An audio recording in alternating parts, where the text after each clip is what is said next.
So this is a story time about how I became best friends with the girl that my boyfriend cheated on me with. So when I met this guy, we'll call him Bronson, there was an immediate attraction. He was a Sagittarius, so he was super charming, life of the party, and it didn't take long for us to start talking. Well, it turned out he wasn't totally honest with me, and he had a girlfriend. So I cut him off and didn't think twice about it. About a year later, though, he came back into my life. He reached out after his breakup with his girlfriend, and he asked if we could give things a real chance. Knowing the connection that we had, I said yes. And things were almost too perfect. We were taking cute photos for Instagram together. It didn't take long for him to move in, and we spent so much time together. He even talked about marriage with me in front of his mom. So it felt like things were going pretty smoothly. Until one night we were going to bed, his phone started blowing up. I grabbed it and it was a notification from a guy named Brad, which I thought was super weird. The texts were asking where he was and what he was doing. And eventually I just decided to pick up the phone, and it was a girl on the other end. Stay tuned for part 2 and follow me on Insta.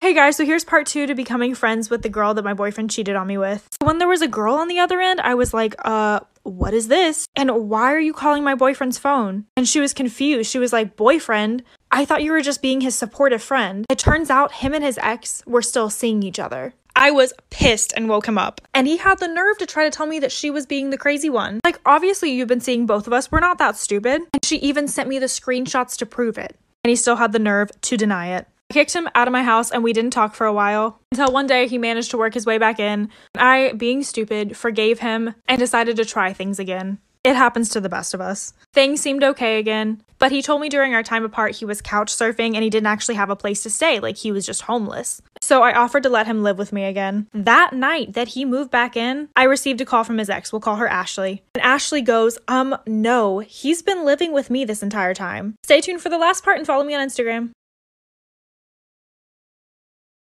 Hey guys, here's part 3 to becoming best friends with the girl that my boyfriend cheated on me with. So that's when it all clicked that this man just couldn't ever be honest with me at all. From day one, and that there was no way that he was ever going to be honest with me again. So we might as well let things go down in flames. I told Ashley that she was welcome to come over. So she knocked on my door and I let her in while Bronson was still sleeping. And she walked straight to the back and woke him up. They immediately started fighting and running around my house, yelling and arguing with each other. I was so done at that point that I just sat in my kitchen with my cup of coffee and just watched. I just couldn't believe that I let a man get the best of me like this. And the best of both of us. Both of us were 100% done. No more.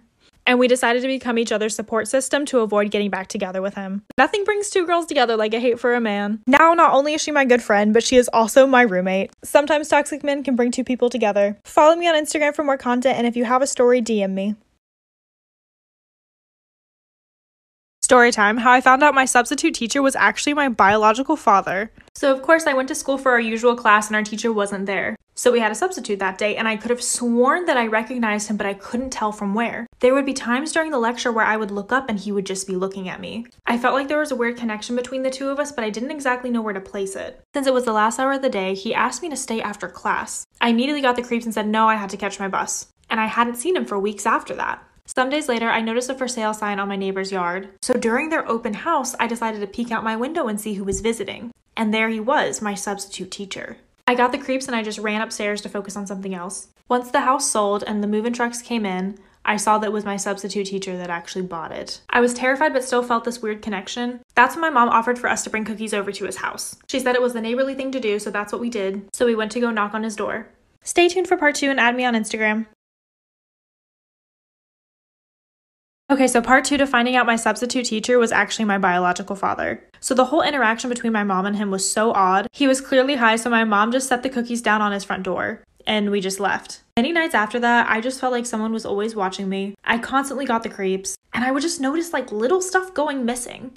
But I never thought it was that big of a deal. But a few days later, this man invited us over for a dinner, and my mom made me go, and it was just as strange. Like, I could tell that my mom was so uncomfortable. I asked to be excused to go to the bathroom, and once he showed me where it was, I did a little bit of snooping. In a room close to his bathroom, there was pictures of us. Like my mom and I, and baby pictures of me, and also recent pictures that we were completely unaware of. I ran downstairs and grabbed my mom and told her that we had to leave. She agreed, and once I told her about the pictures, we filed a police report. The police told me he was my biological father, and he was in the process of searching for me for 3 years. And to this day, my mom has still not talked to me about the situation. Sometimes you have to trust your gut. Add me on Instagram, and if you have a story you'd like to share, DM me. Story time. Someone tried to murder me on a school trip. So during my senior year, I started talking to this guy that we can call Tyler. And we all had to go on a school trip for a competition. During this, we had to stay in a hotel room and we were all assigned partners. Well, I didn't know this at the time, but I was actually assigned Tyler's ex-girlfriend. We can call her Penny. And when I found out she was his ex, I was like, you know what? Not a big deal.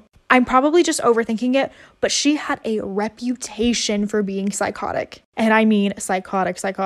Since we were all in close quarters, it didn't take her long to figure out that I was talking to her ex, and she went crazy on me. She basically threatened me by saying that if she ever saw me with him again, I wouldn't be coming home to my family.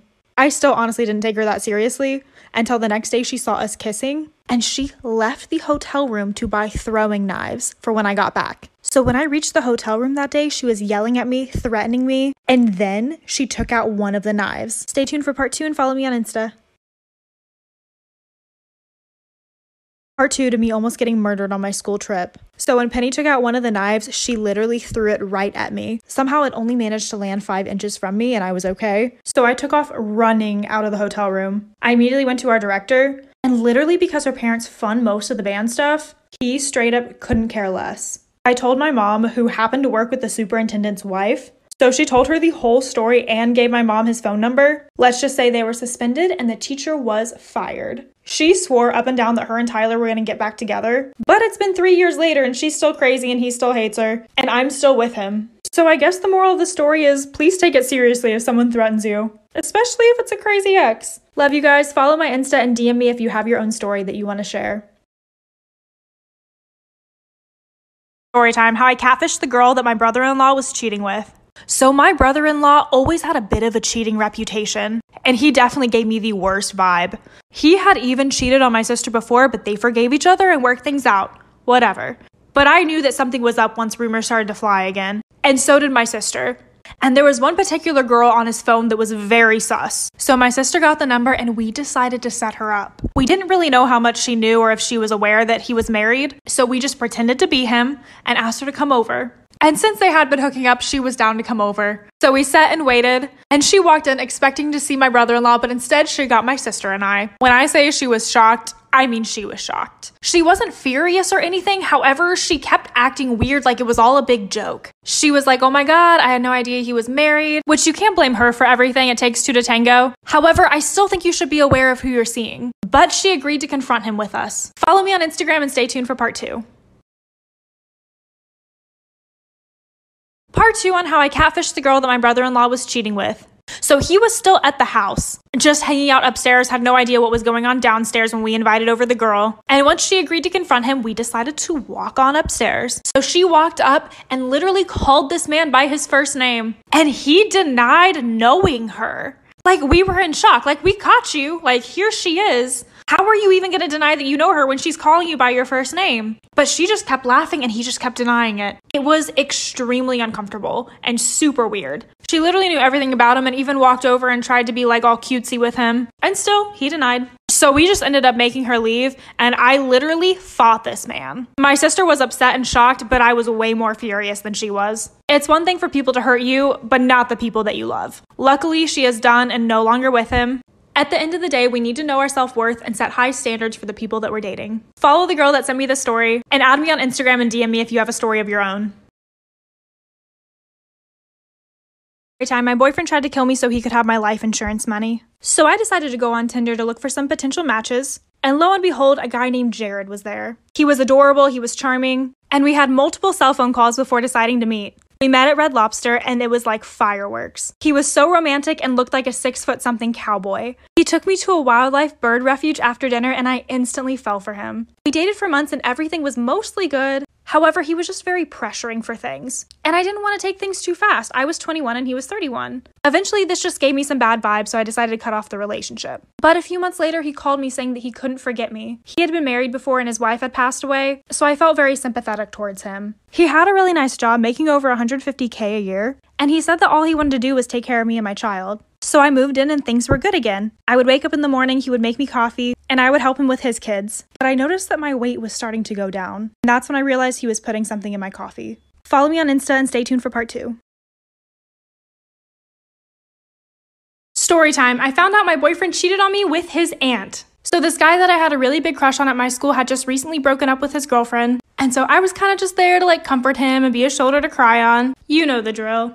Pretty soon he asked me to be his girlfriend. We dated for like a total of 6 or 7 months. And during this time, it was kind of insane with the gaslighting and how controlling he would get with me. He would literally say that he would kill himself if I ever left him. And I had been around his aunt a few times and gotten a weird vibe, but nothing like super significant. But one morning, around the end of our 7th month mark, I woke up to so many missed texts and calls from his younger brother, with text and picture proof of him sleeping with his aunt. After all of this, I confronted him and he still denied it, even with the proof. I just asked him how he could ever do something like that to me. And then he admitted to it, but said that it wasn't cheating. We were officially over after that. I messaged him to check on him one time, and he responded with, "I never loved you, please stay blocked." If you want to know where I got this jewelry from, check out Interstellar Jewelry, linked below. And if you have a story that you would like to share too, add me and DM me on Instagram. Every time our house had to be cleansed of a demonic presence. I had just gotten out of a relationship that I had been in for 5 years. I had to pack up my stuff from his house, move out, and I was mentally all over the place. One of my friends that I'll either tag below or in the comments had just bought a house during this time, so it was kind of perfect for me to move in with her.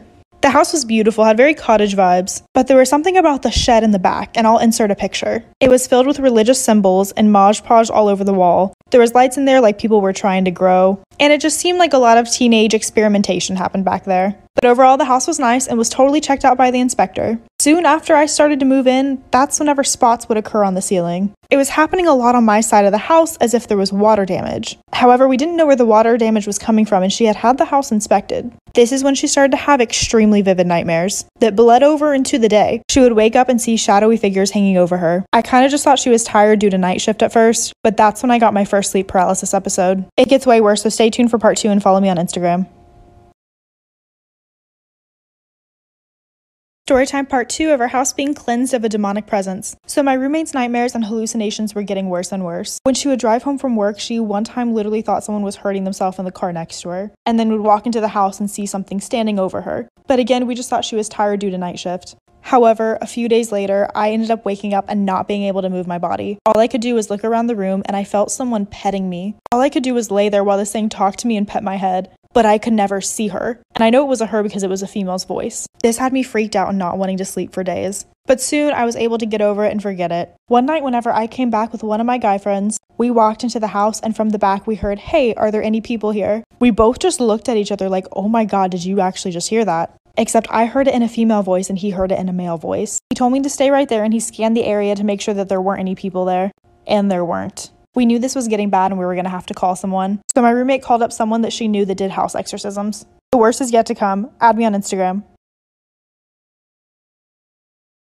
I'm part 3 of our house having to be cleansed of a demonic presence. So my friend reached out to a lady that she knew and told her the situation, told her about the house, and the lady was very intuitive. She knew that we were not going through very good times in our life and that there was probably something here feeding off of us. On top of that, it was gaining energy from a negative male presence. And she mentioned that potentially this male presence could have been doing drive-bys, just like my ex had been doing. She said she'd be there in a few days, but that the rotting of the house was going to get worse. A few days later, on a day that I know that my ex came by, the entire roof in one of the rooms collapsed, and I'll insert a picture. So she was right. By the time it got to her coming, she was able to examine the house and give us a full assessment. I guess whatever teenage experimentation was going on in the shed ended up letting in something and then was feeding off of our weakness. Not only that, but the spirits were watching my roommate from her window looking into her mirrors, which faced her bed, so make sure you never have mirrors facing your bed. The exorcism included absolutely everything you can think of, and the issues we were having stopped for the most part after this. Stay safe and follow me on Instagram for more content.